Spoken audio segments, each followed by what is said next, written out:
Η Κρήτη είναι μόνο μια κι αυτό έχει την αξία του καθανούς ή το χωριό δεν έχει σημασία.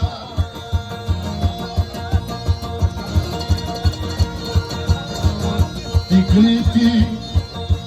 Κρήτη δεν την κάνουνε μεγάλη ταρματάτζη, μα η ψυχή πανέκαθεν είχανε τα παιδιάτζη.